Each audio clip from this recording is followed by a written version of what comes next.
Pardon the cheesy smile. Just waiting on it to go live. All right. It is Sunday. At least in 2023, it's Sunday. Depending on when you're listening to this. Who knows what day it is.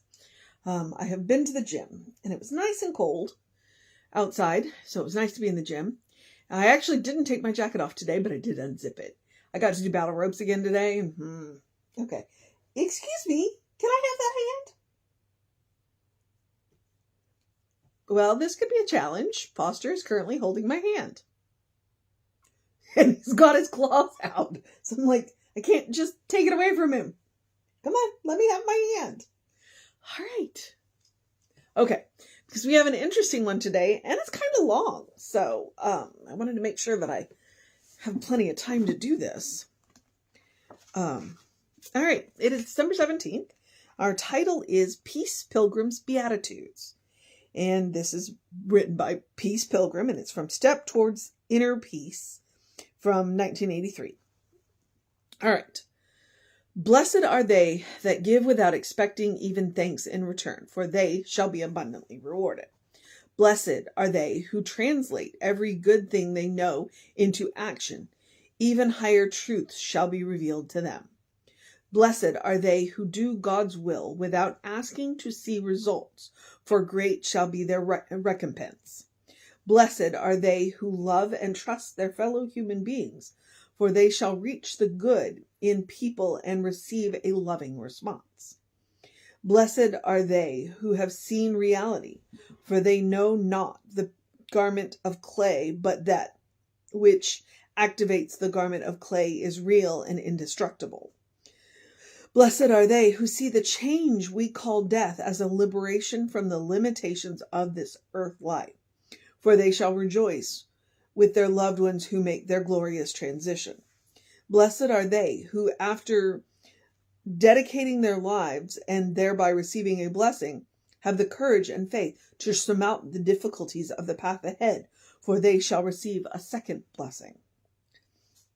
Blessed are they who advance towards the spiritual path without the selfish motive of seeking inner peace, for they shall find it.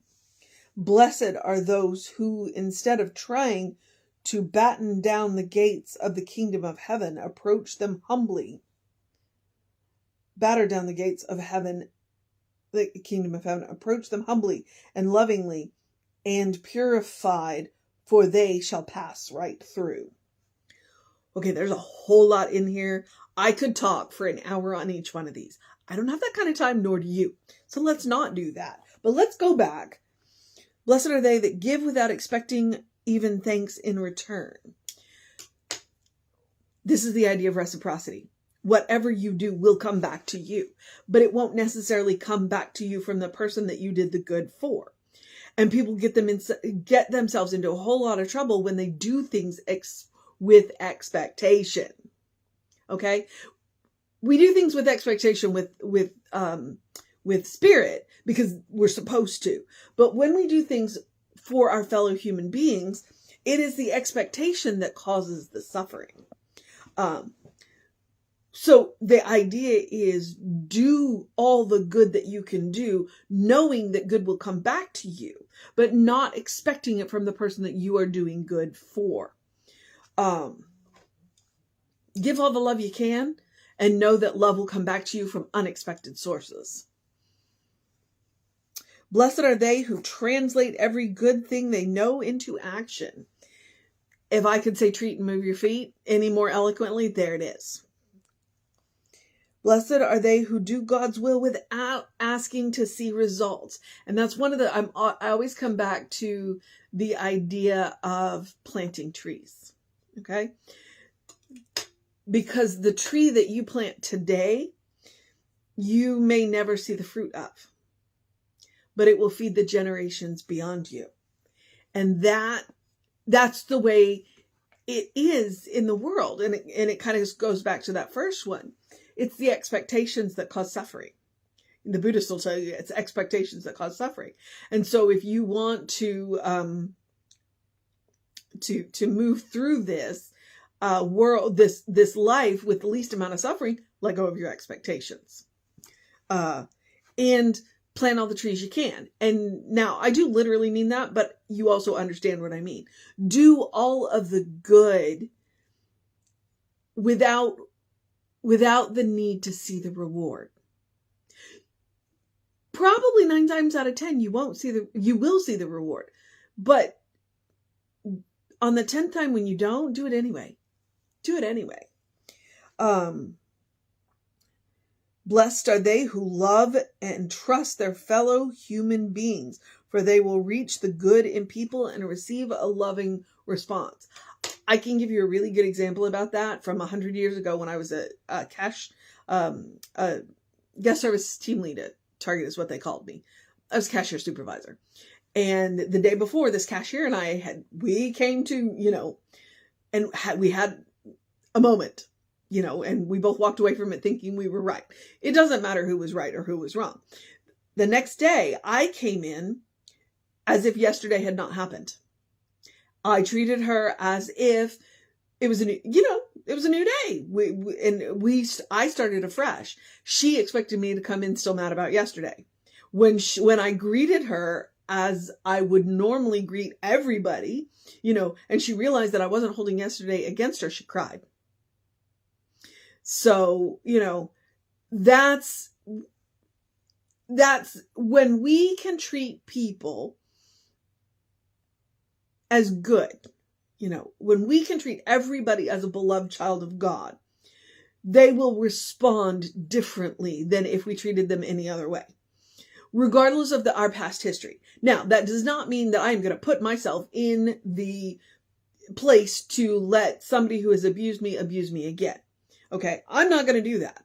I'm going to love them from a safe distance, and I don't advocate that you do that either. But what I do advocate is whether you know them or not, treat them like the beloved child of God that they are. If you have somebody in your life that you have difficulty with and you don't want to be in their presence, that's up to you. But you can don't talk badly about them. Don't, and when you talk to them as if they were a beloved child of God, because they are, regardless of their behavior, they're still a beloved child of God. And the good will return to you. It doesn't mean you have to cover up their bad behavior, and it doesn't mean that you can't warn people about their bad behavior. But when you do it in a loving, kind, and compassionate manner and say, look, you know what? Here's why I'm not in contact with such and such. I wish them the best, and that's it. Don't get into the emotions of it, and don't, yeah, you know what I mean? Because the people you were talking to will look better on you for that. So, all right. This next one is hard. Blessed are they who have seen reality, for they know not the garment of clay, but that which activates the garment of clay is real and indestructible. This is the garment of clay. The spark of life is what is real and indestructible. This we will shed eventually. The material world is the garment of clay. The spiritual world is real and indestructible. So we don't get too bound up in the garment of clay. And we work in the spiritual world. And we make the best of the garment of clay with the understanding it's temporary. It's temporary. It also lessens the fear. Those who see the change we call death as a liberation. Okay, you know what? It doesn't mean we don't miss them. It doesn't mean we don't miss them. It just means that we understand that there's more beyond this life. And we do miss them terribly. So, it's as if they're in the next room. They're just out of sight. They're never out of mind, and they're definitely never out of heart.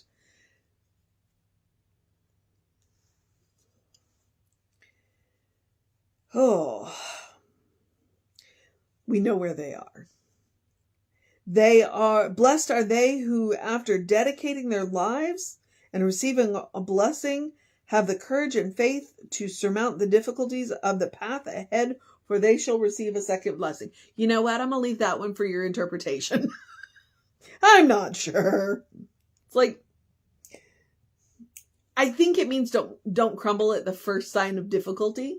It's like, things have been going really good and I hit a bump in the road. Well, don't crumble at the bump in the road. Keep doing the work. You'll get there. Blessed are they who advance towards the spiritual path without the selfish motive of seeking inner peace, for they shall find it. All right. You know what? There's two more, but let's talk about that inner peace for a minute. A whole lot of people do come into spiritual teachings looking for inner peace. Is that selfish? No. But is it the only goal? No. Part of what we do in New Thought is we work on ourselves. Okay? We do. We work on ourselves.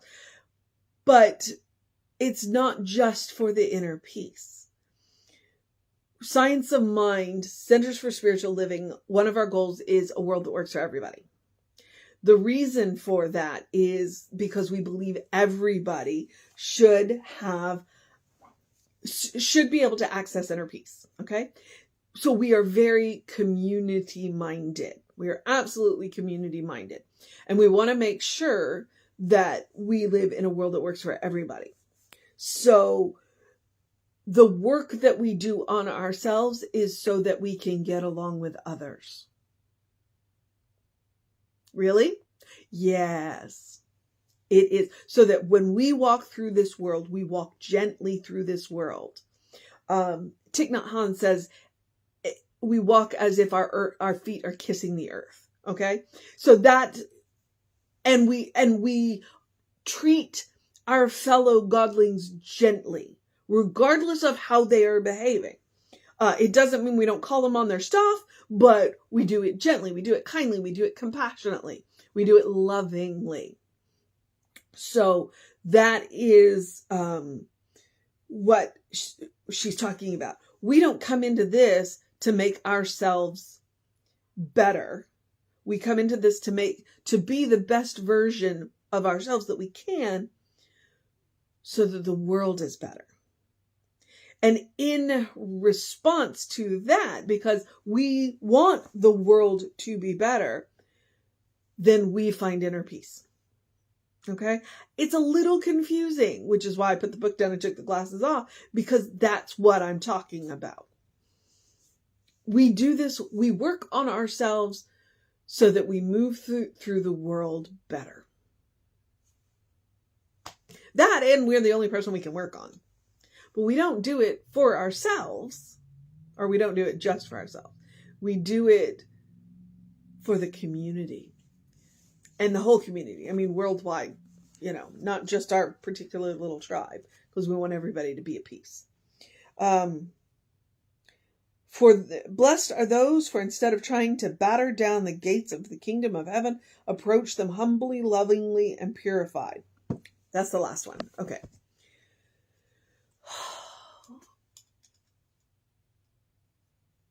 Jesus said to enter the kingdom of heaven, to enter the kingdom of God, we must be as a little child, which is about awe and wonder and amazing. And it is, and Jesus said, he's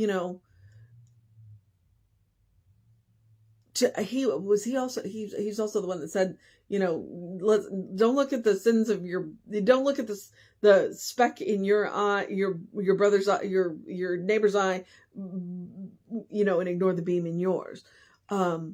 That's why we work on ourselves. We work on ourselves not to find inner peace, but to become the best version of ourselves that we can.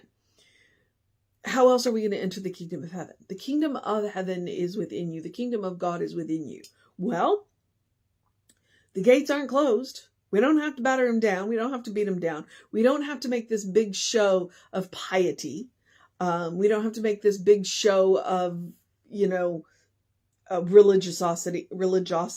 We don't have to make this big show of the good works that we do. In fact, peace is telling us that that the more quiet work we do, the better off we are. And so it's like, I can't stand at the kingdom of God, the gates of the kingdom of God, and shout out all the good things that I've done. That won't get me in. For starters, it's because I'm standing there shouting at an unlocked door.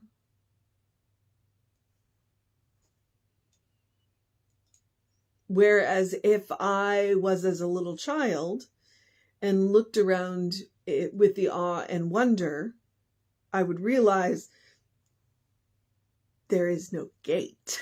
Not only is the gate not locked, not only is the gate open, there is no gate.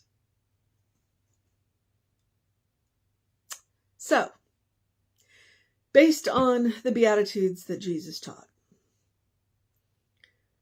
what do you think? What do you think?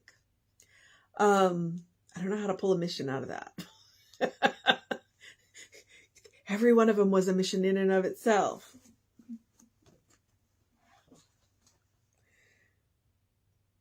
I would say with the Beatitudes, pick the one that calls to you the most. And really spend some time with that one Beatitude. Take that Beatitude into meditation. Maybe go back and look at the Beatitudes that Jesus taught. Blessed are they. And take that into meditation with the one from peace and see where it might lead you. I'm really struck by the inner peace one because I don't think I've ever worked on inner peace in my entire life. It's not why I do what I do. But she's right. I have it. Most of the time. Most of the time. Because I've never worked on it. But I have worked to be the best version of myself. I've worked to be the version of myself that God knows. And I have worked to see all of God's children as God's beloved children. And I've worked for a world that works for everybody. And there's peace in that. So that's your mission. Pick your Beatitude and work on that. And you know, it would be good to work through all of the Beatitudes. I'm just not going to ask you to do that one day. That would be crazy. So pick one. Pick one. Maybe work on it for a while. And then choose another. All right. That is the mission today. The other mission is the same mission I give you every day, which is to do something loving for yourself, do something kind for yourself, do something compassionate for yourself. Whatever that looks like. Be it one thing, be it three things, be it all the things. Ideally, that's the goal. That everything you do is loving, kind, and compassionate. It's a big ask, but it's possible. It's possible. It does require on your part, some work to be loving, kind, and compassionate. And it doesn't mean, like I said earlier, it doesn't mean we don't call people on their stuff. It doesn't mean we don't call ourselves on our stuff. We just do it in a loving, kind, and compassionate manner. Hey, have you thought about trying it this way? And my one of my favorites is always to take a deep breath before you speak. Really, honestly, especially to yourself. You'll never speak to anybody as much as you speak to yourself. Why not do it lovingly, kindly, and compassionately? They say you catch more flies with honey than you do with vinegar. That's part of that. So to try that, and then take a walk, take a nap, take a break, which is the human equivalent of turning yourself off and turning yourself back on again. I think part of the reason why I feel good is because I did get a good, solid nap in yesterday. But I also did a whole lot of nothing yesterday. And you need that. You need to rest. Doing nothing is not doing nothing. Doing nothing is resting. It's recharging. It's allowing your body to rebuild itself. So do some of that. Rest. I also like to say eat dessert first. Sometimes I do literally mean it, but most of the time you know what I mean. Don't save the good stuff. Your life is a special occasion. So why wait for a special occasion to do these amazing things? Make the occasion special. I'm a big believer in taking an ordinary Tuesday night and making it extraordinary. And Tuesday's just that night where, there's nothing happening. So here we are. Okay. And then I also, I lean into the idea of joy. Joy is a quality of God. Therefore, joy is a quality of you. And the world has been messy and crazy. And if you watch the evening news, then you think it's a whole lot worse than it actually probably really is. Because if it leads, it bleeds. And sometimes your life is just difficult. So I want to remind you, it doesn't matter what is going on in the world. It doesn't matter what's going on in your life. You still deserve joy. So I encourage you to make room for it. And it can be a little joy. I hope you make it a big joy, but whatever it is that brings you joy, be it a memory or a friend, or in my case, my fur babies, or things that you do.